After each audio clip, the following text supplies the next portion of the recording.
Donc je commence avec Liliane Roudière, donc, qui est rédactrice en chef de Cosette, dont voici le dernier numéro, que vous avez peut-être lu si vous êtes abonné ou si vous l'achetez régulièrement, ou sinon vous avez peut-être vu sur un certain nombre de kiosques, puisque on a vu cette une sur un certain nombre de kiosques. Avant de travailler à Cosette, Liliane a travaillé à Charlie Hebdo. Alors, Charlie Hebdo, qui n'a pas forcément, même qui n'a pas la même image, surtout en termes de féminisme, je devrais tout de même dire que Charlie Hebdo avait fait 2 pages sur le manuel La place des femmes dans l'histoire, et vous pouvez aller sur le site,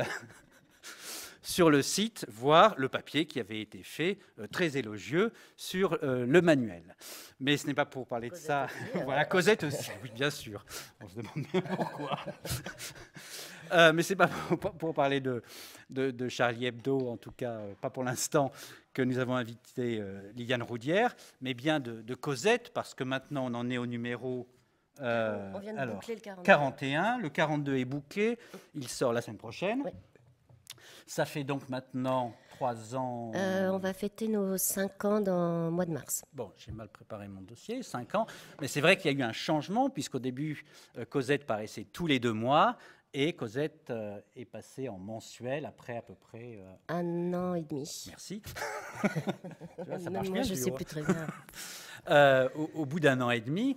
Donc, en fait, si on voulait que Liliane Roudière soit là, c'est pour un peu nous raconter à la fois ce qui a pu apparaître à un moment, j'ai envie de dire comme un ovni, même si on n'utilise plus trop l'expression, mais un journal assez inattendu, et puis surtout un succès également inattendu, et inattendu aussi pour ceux qui avaient initié ce journal. Donc j'aimerais qu'en quelques mots, d'abord, tu nous racontes comment finalement cette histoire a démarré. On a vu tout à l'heure, on a évoqué pour Histoire d'elle la bande de copines, on a évoqué pour La Fronde aussi le choix d'une militante journaliste.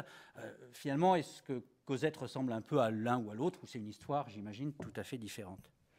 Ça ressemblerait peut-être un peu à Histoire d'elle, une bande de copains et de copines. En fait, non, parce qu'on ne se connaissait pas du tout.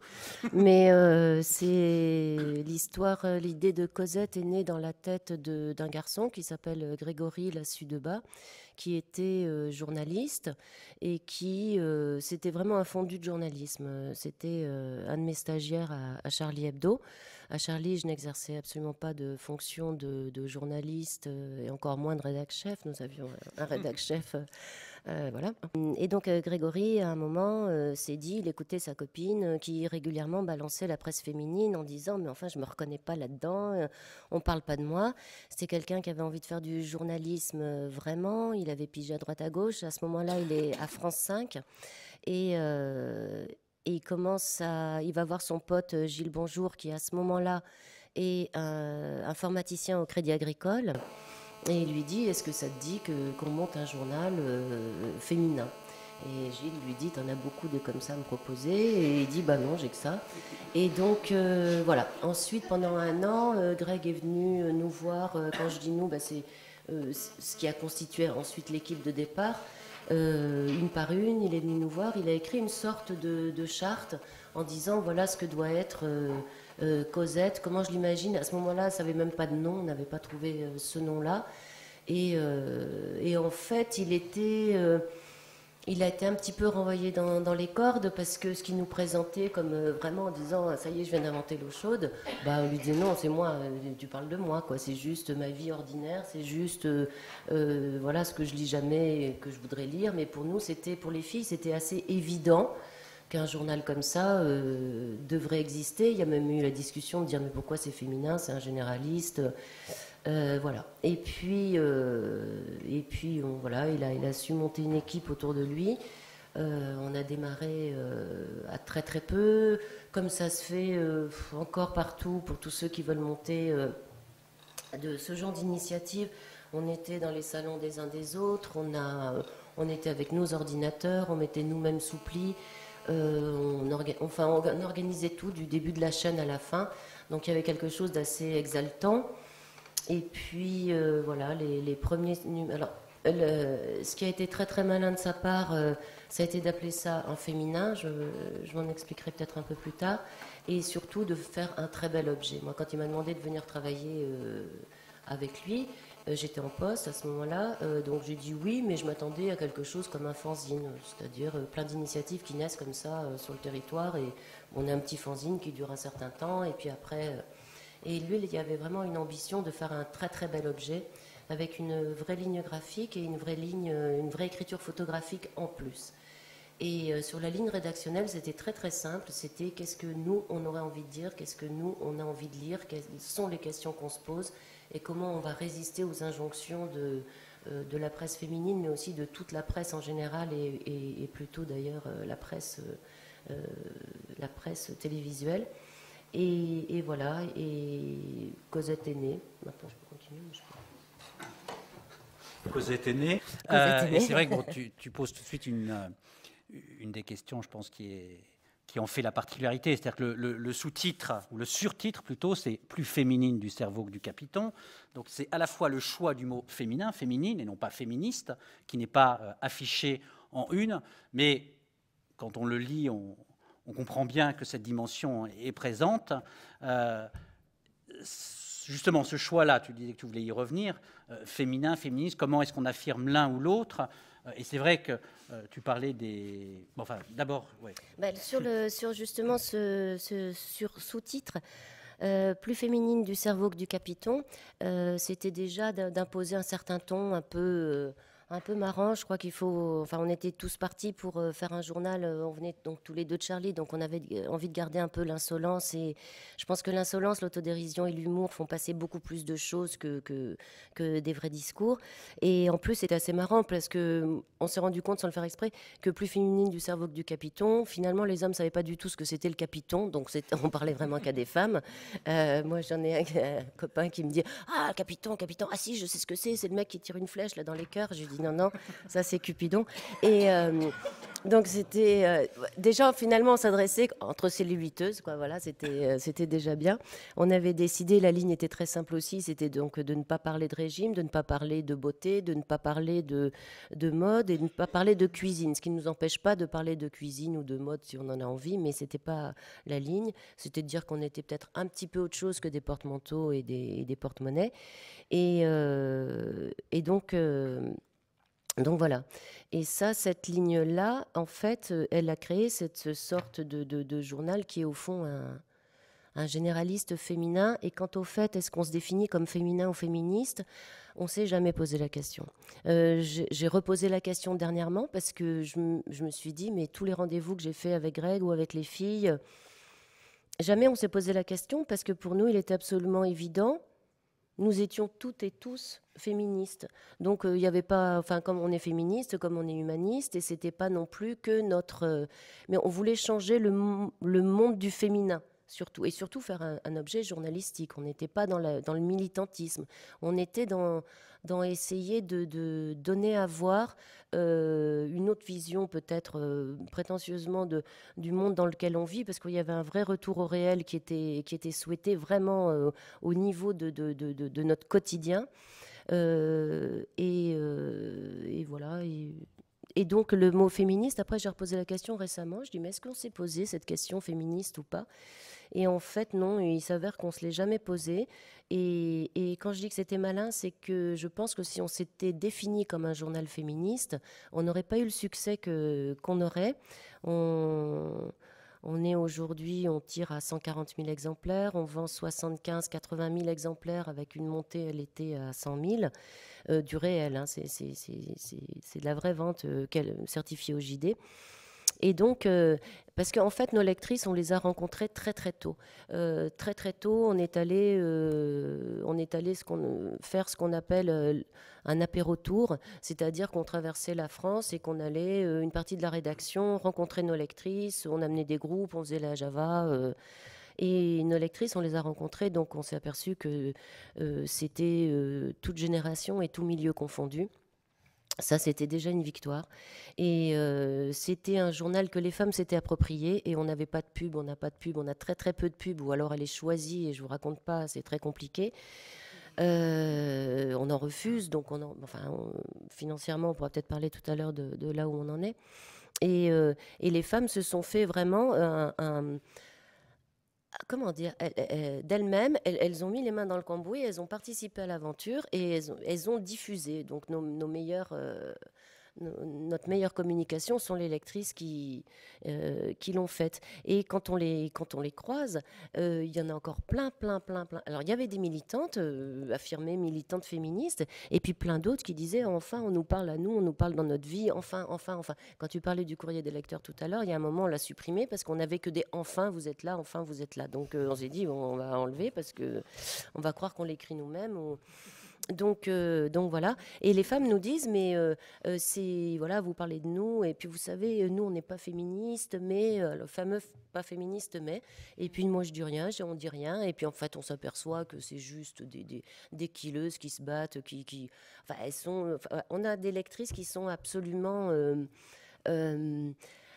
Une autre définition qu'on avait, c'était s'adresser aux femmes normales mais pas banales. Et voilà. Et on a réussi à toucher un groupe, je trouve, d'invisibles et de silencieuses à qui on ne s'adresse jamais, on n'y pense jamais.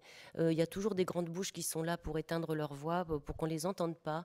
Il y a toujours des gens qui savent à leur place. Il y a toujours et ces femmes-là, non, elles font pas de bruit, c'est sûr, elles font pas de bruit. Et moi, j'avais ressenti ça quand j'étais à Charlie, justement, et j'assistais à toutes les conférences de rédaction, je croisais tout le monde, et je me disais, mais jamais on parle de moi, c'est-à-dire une sorte de classe moyenne qui se débat pour vivre, pour élever les gamins et en même temps faire un métier qu'on veut, donc on est écartelé dans le temps, voilà, il faut avoir des adducteurs très très solides parce qu'on est toujours en grand écart.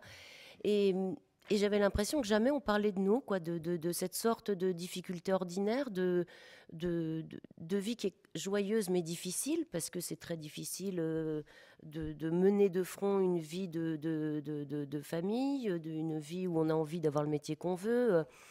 Voilà. Et ça, c'était, je pense que si on s'était défini féministe, on était excluant. Et dès que les premiers numéros sont sortis, bien évidemment, je suis allée voir un petit peu les gens que je connaissais qui étaient vraiment dans la presse. Et en disant comment tu trouves le magazine, on est très très ouvert à la critique. On adore quand on nous dit bah ça va pas, ça c'est mieux. Et comme ça, on s'améliore. Et la personne qui avait dirigé le Monde pendant très longtemps m'a dit, j'ai rien à dire parce que vous n'êtes pas excluant. Et pour moi, ça a été vraiment une sorte de victoire de se dire, ça y est, on parle à tout le monde et on met pas déjà des barrières. Vas-y, t'es pas féministe, mais t'inquiète pas, c'est pas grave. Et voilà. Surtout par exemple dans la dimension militante qui est réelle, mais vous n'avez pas forcément fait justement sur ce créneau-là. Je me souviens quand vous étiez présente aux manifestations, au moment où il y avait la déclaration sur l'identité nationale, vous aviez sorti à ce moment-là un t-shirt « Je suis française d'origine incontrôlée ». Incontrôlable. Oui, incontrôlable, ouais. Pardon. Donc, ce n'était pas forcément là où on aurait pu vous attendre que vous étiez présente. Mais il y avait en même temps, comme tu dis, un généraliste finalement voilà, je pense qu'on est féministe, mais pas que. C'est-à-dire qu'on est... si on réduit aux féministes, on va parler que de la cause des femmes. Nous, on ne veut absolument pas avoir une position victimaire là-dessus. Donc, on parle bien sûr des femmes. On fait surtout très très attention au recul des droits qui ont été acquis. Et puis, mais bien évidemment, on s'intéresse au logement, et pas que au logement des femmes. On s'intéresse à l'accès aux hôpitaux, et pas que forcément pour les femmes. On essaie d'être ensemble dans cette lutte-là. En même temps, tu le disais tout à l'heure, pour ceux qui connaissent Cosette, il y a un vrai choix d'avoir fait un bel objet. Donc on retrouve finalement à la fois des rubriques et à la fois un caractère à travers l'esthétique, mais pas l'esthétique telle qu'on pourrait l'envisager dans elle. C'est bien là l'esthétique de l'image. Et je crois qu'il y a je ne crois pas, je suis certain, qu'il y a eu un vrai choix de mettre de la belle image en page. Il y a aussi ce choix de l'humour décalé. Et alors, il y a quand même deux rubriques qui reviennent régulièrement. La lettre du lecteur qui est là, je ne pense pas trahir un secret qui n'est pas celle d'un lecteur, mais qui est bien fabriquée par vous. Ouais. Voilà, la rubrique « La lettre d'un homme un vrai », qui est quand même une position très claire et qui vient dans les premières pages. Et puis l'autre rubrique, c'est évidemment « On nous prend pour des quiches ». Alors vous aviez fait un numéro spécial quiche qui était là. Et c'est vrai que c'est tout ce jeu de l'humour autour finalement de la lutte contre les clichés, contre les discriminations. Et comme le classement que vous faites aussi des pubs les plus sexistes, c'est vrai que c'est régulièrement sidérant. Alors on le sait bien ici, mais de les voir comme ça revenir tous les mois, parfois, enfin je ne sais pas vous, mais moi les bras m'en tombent. C'est-à-dire qu'on a beau savoir tout ça, c'est vrai que le rappeler comme ça régulièrement, je crois, est un élément important. La rubrique on nous prend pour des quiches, là c'est maintenant ce sont nos lectrices qui vraiment nous envoient plein de quiches, et puis les lecteurs aussi, les lecteurs qui commencent à demander à ce que ce soit plus un féminin, mais donc là on a dit non. Et parce que les hommes lisent beaucoup, et voilà, et on nous prend pour des quiches, c'est juste au lieu de s'énerver sur une pub ou sur toutes les techniques marketing ou toutes les injonctions qu'il y a qui sont faites aux femmes pour être comme ceci, comme cela, là c'est simplement de dire bon ben on vous a vu quoi, c'est-à-dire que quand on est, je sais pas là, justement le prochain, là j'ai en tête à peu près, qui sort mercredi prochain, ben, voilà, maintenant il y a un nouveau stabilo très très féminin qui est aérodynamique et qui nous permet de surligner enfin de manière féminine. Alors, surligner de manière féminine, j'ai pas très bien compris ce que ça voulait dire. Donc bien sûr, il part en quiche, et puis en plus, j'aime bien parce qu'on appelle les services de presse en posant des questions, et eux, ils sont trop. Ah, vous allez parler de nous, ouais, mais dans les quiches. Donc voilà. Mais ils sont, ben, voilà, on a fait le shampoing intelligent aussi. Voilà, il réfléchit, bon bref. Et il y a plein de choses comme ça, là. Voilà, les télé, il y avait les GPS pour femmes aussi, les GPS pour femmes. Alors bon, mais c'est ça, je me dis, mais c'est quoi le GPS pour femmes quand même? Et il est rose, bon, super. Il est rose, comme ça on peut la sortir au vernis, je pense. Et puis aussi, il indique le coiffeur, et puis je sais plus quoi. Donc, mais voilà, c'est juste... mais je sais pas, réfléchissez, quoi, ça va. Enfin, c'est de dire, mais on vous a vu, quoi, c'est bon. Et en plus, vraiment, je pense que certains. Le féminisme est devenu très très bankable maintenant, sauf qu'ils savent pas du tout l'utiliser. On est venu nous voir pour des émissions de télévision en disant voilà, on voudrait produire, on aimerait trop qu'il y ait quelqu'un de Cosette. Alors c'est quoi le concept de l'émission? Alors là, voilà, on a tout changé. Alors désormais, on invitera un homme, oui, d'accord, et il y aura plein de femmes autour, ouais, d'accord. Et après, bah, vous lui posez des tas de questions. Mais voyez, il y aura quelqu'un de automoto, une femme de automoto. Je dis ouais, super. Et puis voilà, donc on discute. Et puis alors en fait, les questions qu'on devait poser, c'était pour le reféminiser. Donc avec exactement les mêmes clichés. Il faut te mettre dans la cuisine, il faut voilà. Donc on voit qu'on comprend pas. On ne comprend pas. Les gens, ceux qui essaient de prendre le féminisme maintenant comme un objet de marketing et tout, ne comprennent pas et le font vraiment à l'envers. Et puis ensuite, il y a les publicitaires qui sont complètement paumés maintenant parce qu'ils se font engueuler tout le temps en disant t'as mis, je me souviens, c'était Laine Nouvelle, Laine Nouvelle, qui avait fait... venez, installez-vous pour les industries, venez vous installer dans l'Aisne, c'est formidable. Et ils avaient mis un petit casquet avec une fille à côté. Ils avaient fait super gaffe aux couleurs, pas de rose, pas de bleu, tout était vert, mauve, et voilà. Et ils se sont fait allumer parce qu'ils ont mis le casque au garçon et pas à la fille. Mais ils auraient fait le contraire, ils se seraient fait allumer quand même. Donc on commence à être un peu perdu. Ouais. Voilà, donc il y a les quiches, et puis Eric, un homme, un vrai, bah, c'est le macho dans toute sa splendeur. Et c'est un exercice d'écriture qui, voilà, particulier. Là, le prochain, je vous le recommande, il est sur les règles. Et là, il y a des fois, je lis, je dis, ouh là là, le courrier qu'on va recevoir, parce qu'il y a encore pas mal de gens qui n'ont pas bien compris que c'était pas vrai, quoi. Mais c'est pas vrai, mais en même temps, c'est exactement ce qu'on peut entendre partout. Sauf que là, quand c'est compacté, ça fait lourd, quoi. Il nous reste 6 minutes. 6 minutes, bah, très bien. Donc voilà, pour ceux qui ne connaîtraient pas encore Cosette, je pense qu'à travers... Et ensuite, on fait des enquêtes, il y a plein de choses très très sérieuses, hein. Il y a des portraits, il y a beaucoup d'enquêtes justement en général là qui sont tournées vers les femmes qui sont de l'ordre du harcèlement, par exemple dans les mairies. On a fait quand même, là il y a un livre qui sort prochainement, maintenant on peut en parler, c'est Les femmes dans l'armée qui sort dans 10 jours. Là on en a fait carrément un bouquin tellement il y a de choses à dire. Voilà, c'est-à-dire qu'on perd pas de vue les femmes, mais on essaie un petit peu c'est un militantisme un peu plus joyeux et finalement qui passe mieux, et on touche les gens et voilà, par exemple pour les quiches, les femmes, ça y est, maintenant elles ont chaussé leurs lunettes pour lire les quiches, et elles lisent la rue, elles la décryptent autrement qu'avant, quoi. Oui, non, mais c'est ce que je voulais te demander justement de compléter la présentation qu'on avait faite en insistant aussi sur ces articles, ces reportages qui sont moins joyeux, mais qui sans aucun doute passent aussi parce qu'il y a le reste.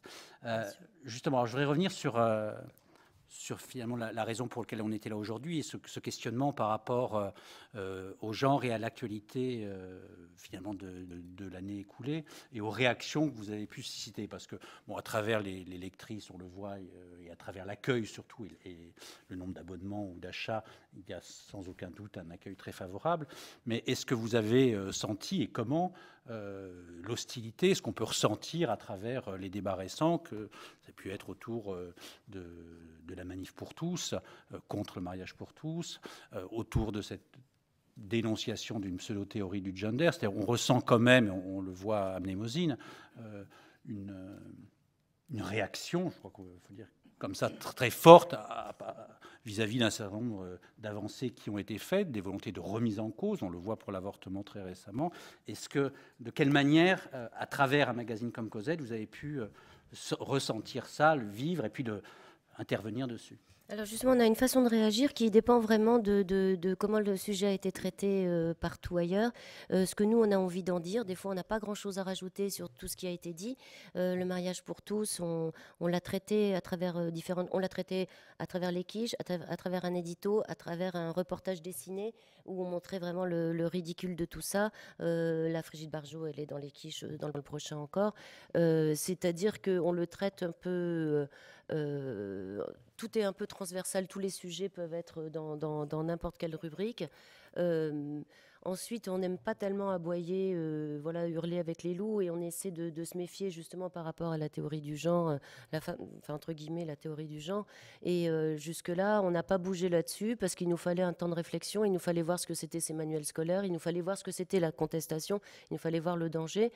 Là, on est prêt. Normalement, c'est le prochain, pas celui qui sort. Là, je suis en train d'en préparer un sur le genre. Et là, on va donner une sorte d'outil. On aime bien faire ça, c'est-à-dire que tout ce qu'on entend, on comprend rien à tout ce qu'on entend. Je pense, moi, je reste dans notre lectorat, celles qui nous lisent, et je pense que on mélange tout, on mélange la théorie du genre, on mélange les études sur le genre, tout est confondu à des fins très très spécifiques qui sont de dire qu'on est prédéterminé à ceci ou à cela. Donc là, on s'engage sur un dossier qui sera très factuel, ce qu'on aime, c'est donner des clés. C'est ces mêmes clés dont nous, on a besoin pour avancer sur un sujet. Et et on se permet à Cosette, on a une liberté rédactionnelle totale. On peut aller de 1000 signes à 18 pages sur un sujet s'il le faut, comme on l'avait fait pour la prostitution en mars dernier. On a fait 17 pages parce qu'en moins de 17 pages, on ne pouvait pas expliquer. Et après, voilà, par contre, on ne s'est jamais positionné ni abolitionniste, ni réglementariste, ni rien. À chacun de choisir, mais voici en tout cas ce qui se passe, vraiment après enquête, etc. Et pour le genre, ce sera pareil. Pour l'avortement, on va être beaucoup plus offensif, parce que là, c'est vraiment... là, on est en train d'entamer aussi une série de papiers en Europe, puisqu'il y a l'Espagne... et que nous, on va pas tarder à reculer, j'ai l'impression. Et c'est tous ces dangers-là, quoi. C'est-à-dire quand je disais tout à l'heure que c'était une majorité silencieuse, des gens qui parlent pas beaucoup, et il y a plein de gens qui ont des très bonnes idées et qui ne sont jamais entendus, qui ont des solutions, et malheureusement, à part la presse écrite qui joue quand même son rôle, mais encore faut-il avoir beaucoup de temps pour lire de la presse écrite de manière quotidienne, hebdomadaire, de lire des dossiers complets. Il y a des gens qui n'ont pas le temps, qui sont occupés à vivre. Et il faut... moi, j'en veux beaucoup. Là aussi, on bosse sur les médias parce que je pense que c'est scandaleux ce que font les médias. Mais voilà, quoi, c'est d'essayer de donner les clés et ensuite les gens seront vigilants. On croit toujours que voilà, 1 + 1 + 1 + 1 font les grands ruisseaux et que voilà, qu'ils apprendront à se battre. Et je voulais signaler aussi qu'on est le premier féminin, je pense, depuis le début à être reconnu IPG par le ministère de la Culture, c'est-à-dire IPG, ça veut dire d'intérêt public et général, c'est-à-dire que c'est la première fois qu'un féminin est distingué comme effectivement une sorte de généraliste, c'est-à-dire que les féminins traditionnels ne sont pas considérés comme d'utilité, voilà, c'est de la futilité pour eux. Donc il était grand temps de... Voilà. Écoute, merci beaucoup Liliane. Je crois... Merci d'une part d'être venu, et tu vas rester puisqu'on discutera tous ensemble ensuite, mais aussi, et je voulais le signaler, j'aurais dû le faire en commençant, d'être partenaire de cette demi-journée, parce que Cosette a bien voulu accepter d'être partenaire, non seulement par ta présence, mais aussi par la diffusion de cette information, donc sur la page Facebook de Cosette, à défaut pour l'instant de page Facebook de Mnémosyne, et d'après la décision de l'Assemblée Générale ce matin, ne saurait tarder, enfin pour le moment on n'en est pas encore là, mais en tout cas à diffuser l'information, à faire connaître notre association, comme, je voudrais aussi dire un mot là-dessus, il y a une place régulière pour l'histoire, il y a une rubrique qui s'appelle le cabinet de curiosité, qui est consacrée, et en dehors de ça, un certain nombre de reportages, mais aussi d'ouvrages sont régulièrement évoqués chaque mois dans Cosette, voilà, comme il y a quand même une association d'historienne. De proposition de sujet, la bienvenue. Voilà, c'est un appel. Les spécialistes. Encore merci, et donc je passe...